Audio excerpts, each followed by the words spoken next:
ಅವ್ರೇನ BJP Yediyurappa ಕೂಡ meeting ಮಾಡಿದಾರ, ಮಲ್ಲಿಕಾರ್ಜುನ ಖರ್ಗೆ ಅವರು ಎಐಸಿಸಿ ಅಧ್ಯಕ್ಷರು, ಅವ್ರು ಕೂಡ ಮೀಟಿಂಗ್ ಮಾಡಿದಾರೆ. ತಪ್ಪೇನಿದೆ?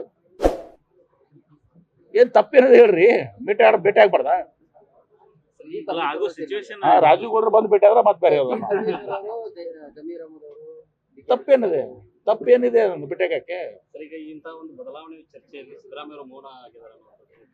ನೋಡಿ, ನಾವು ಅವ್ರು ಒಂದೇ ಮಾತು ಹೇಳಿದ್ರೆ ಎಷ್ಟು ಸಲ ಹೇಳ್ಬೇಕಪ್ಪ? ನನಗೆ ಕೇಳಿ ಕೇಳಿ ನನಗಂತೂ ಸುಸ್ತು ಮಾಡಿರಿ ನೀವು.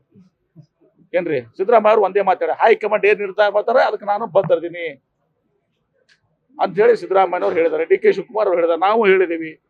ಮತ್ ನಿಮ್ ಇದನ್ನ ಬೇರೆ ಬೇರೆ ಸುದ್ದಿನೇ ಇಲ್ಲ. ಈಗ ಪಾಪ ಇಷ್ಟು ಸುಂದರವಾದಂತ ಬಿಲ್ಡಿಂಗ್ ಆಗ್ಯದ, ಪ್ರೈಮರಿ ಹೆಲ್ತ್ ಸೆಂಟರ್, ಒಂದ್ ಪಟ್ಟಣ ಪಂಚಾಯತಿ ಬಿಲ್ಡಿಂಗ್ ಆಗ್ಯದ, ಅದನ್ನ ಬಿಡ್ತೀರಿ. ಈಗ ಬರಗಾಲದ ತೀವ್ರ ಬರಗಾಲದಾಗೂ ಕೂಡ ಬಿಜಾಪುರಿನ 40 ಡಿಗ್ರಿ ದಾಟಿಲ್ಲ, 38, 39 ಆದಾಗ ಕುಡಿ ನೀರಿಗೆ ಇವತ್ತು ಸಮಸ್ಯೆ ಆಗಿಲ್ಲ.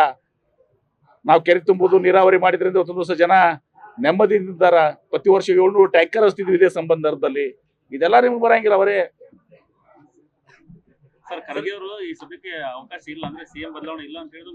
ಅವ್ರು ಏನ್ ಹೇಳಿದಾರೆ? ಮೀಟಿಂಗ್ ನೋಡಿ, ಇನ್ನೂ ಯಾವ್ದು ಮೀಟಿಂಗಕ್ಕೆ ಇದು ಫಿಕ್ಸ್ ಆಗಿಲ್ಲ. ಮೀಟಿಂಗ್ ಫಿಕ್ಸ್ ಆಗ್ತದೆ, ಮೀಟಿಂಗ್ ನಲ್ಲಿ ಚರ್ಚೆ ಆಗ್ತದೆ. ಚರ್ಚೆ ಅದರ ಅರ್ಥ ಬದಲಾವಣೆ ಅಂತಲ್ಲ. ಅದು ಮೀಟಿಂಗ್ ನಲ್ಲಿ ಚರ್ಚೆ ಆಗಿ ಇಲ್ಲಿಯ ಪರಿಸ್ಥಿತಿಗಳನ್ನ ಇವತ್ತು ಸಹ ಅವಲೋಕನ ಮಾಡ್ತಾರೆ. ಯಾರಿಗೆ? ಪರೋಕ್ಷವಾಗಿ ಬೆಂಬಲ ಕೊಟ್ಟಂಗೆ. ನೋಡಿ, ಒಂದ್ ಹೇಳ್ತೀನಿ, ಸಿಎಂ ಅವ್ರಿಗೆ ಖುದ್ದಾಗಿ ಹೇಳಿದ್ದಾರೆ. ಹೈಕಮಾಂಡ್ ಏನ್ ಹೇಳ್ತಾರೆ ಅದು ಅಂತಿಮ ಅಂತ ಹೇಳಿ. ಏನ್ರಿ, ಡಿ ಕೆ ಶಿವಕುಮಾರ್ ಅದೇ ಹೇಳ್ತಾರೆ, ನಾವು ಅದೇ ಹೇಳ್ತಾ ಇದೀವಿ.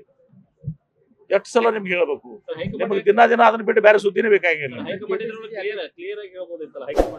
ಬಿಜಾಪುರ ಬರೀ ಪಾಪ ಕುಡಿ ನೀರಿಂದು ಅದು ಇದು ಬಿಸಿಲ ಹಾಕದ ಇದು ಅದ ಎಲ್ಲ ಸರ್ ಬರೀರಿ.